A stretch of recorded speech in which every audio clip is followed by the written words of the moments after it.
Hoje nós vamos conversar sobre um dos episódios mais bizarros da história da humanidade, que foi a epidemia de dança de 1518. Isso, você ouviu certo. Foi uma epidemia de dança. Um evento que poderia ter sido cômico se não tivesse sido tão trágico para algumas dessas pessoas que acabaram sendo vítimas fatais dessa epidemia tão curiosa. Tudo começou quando uma mulher, Frau Troffea, começou a interpretar passos frenéticos de dança numa rua da cidade de Estrasburgo, na França. Aparentemente foi no dia 14 de julho de 1518 ou alguma data bem próxima.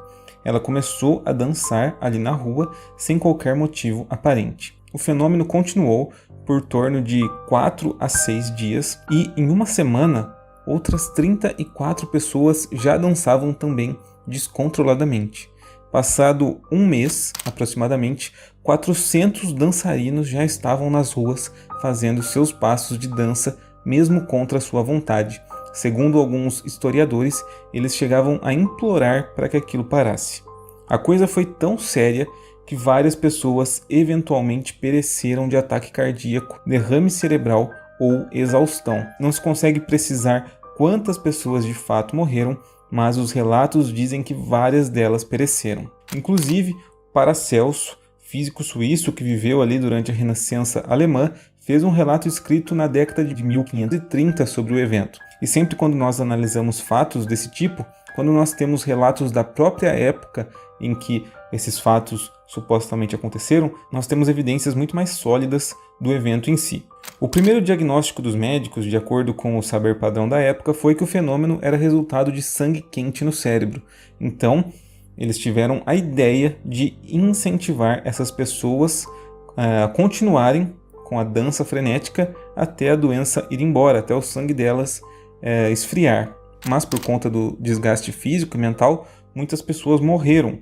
Então, o Conselho Médico de Estrasburgo percebeu que o diagnóstico não estava muito certo, percebeu que eles haviam errado e concluiu, então, que as vítimas tinham sido acometidas por uma ira sagrada. Na época, o saber ali popular dizia que os santos da Igreja Católica podiam tanto abençoar quanto amaldiçoar. Então, eles tiveram ali, devido a alguns outros relatos de epidemias de dança que já haviam acontecido, eles tiveram a ideia de levar essas pessoas que estavam dançando freneticamente até um santuário dedicado ao santo católico São Vito, na cidade próxima de Estrasburgo, chamado de Severn. Lá, nesse santuário, eles pegaram as pessoas que estavam acometidas pela epidemia de dança, vestiram elas com sapatos vermelhos e deixaram elas dançando em volta da estátua do próprio santo. Nas semanas seguintes, como dizem os relatos, os movimentos selvagens e descontrolados cessaram e a epidemia aos poucos foi perdendo a força até acabar. O fenômeno da epidemia de dança é tão curioso que é difícil acreditar nele. Mas, por mais incrível que pareça, como eu acabei de falar, esse relato que eu estou falando agora, da epidemia de 1518, não foi o único. Diversos outros relatos de epidemias de dança foram relatadas no século XVI. Antes de Estrasburgo, pelo menos outros 7 surtos ocorreram na Europa. Segundo Robert Bartholomew, sociólogo da Universidade James Cook, da Austrália, as dançomanias são bem documentadas e foram descritas em numerosas crônicas medievais europeias que continham descrições de testemunhas. Além disso, diversos médicos do período escreveram sobre isso. Sendo assim, não há dúvida de que ocorreram. A questão mais relevante é por quê?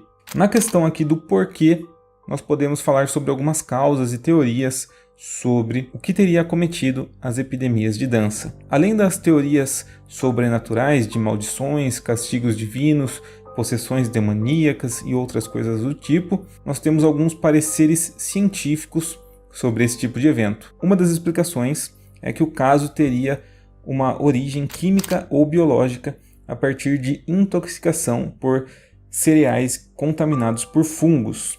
Essa é uma das teorias levantadas para esse caso, mas o historiador John Waller descarta essa teoria, pois ele diz que os fungos causam sim convulsões violentas e ilusões, mas esse tipo de intoxicação não leva a movimentos coordenados e nem que duram por dias. Outra teoria é que seria ali um surto de peste negra.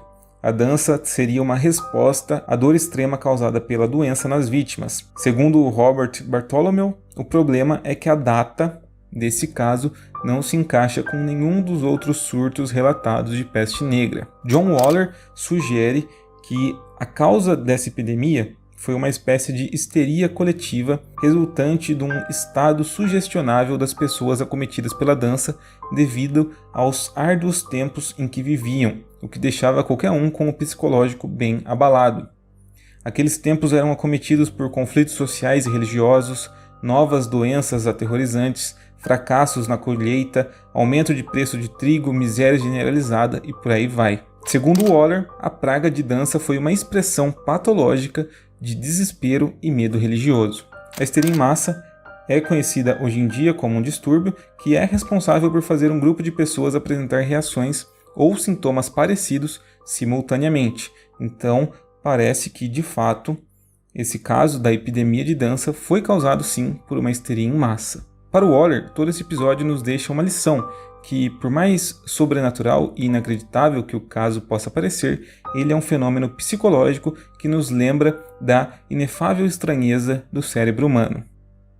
Nós não podemos cravar de fato se essa epidemia teve causas sobrenaturais ou simplesmente científicas, mas o que se sabe de fato é que essas pragas de dança ocorreram durante a época final da Idade Média e depois simplesmente desapareceram. Estrasburgo, inclusive, teve o último grande caso de epidemia de dança, que até o final do século teriam sumido por completo. Como eu disse, esse caso seria cômico se não tivesse sido tão trágico, e a verdade por trás dele, assim, toda a verdade, talvez nós nunca saberemos. Agora eu quero saber a sua opinião sobre esse caso. Por favor, deixe seu comentário ali embaixo. Eu vou adorar conversar com você sobre isso. Se você gostou desse vídeo, já deixe seu joinha, já aproveita para se inscrever no canal para receber mais vídeos como esse e compartilhe esse vídeo com pessoas que você sabe que gostam desse assunto. Eu sou o Rafael, esse foi mais um Arquivo W e eu vou ficando por aqui.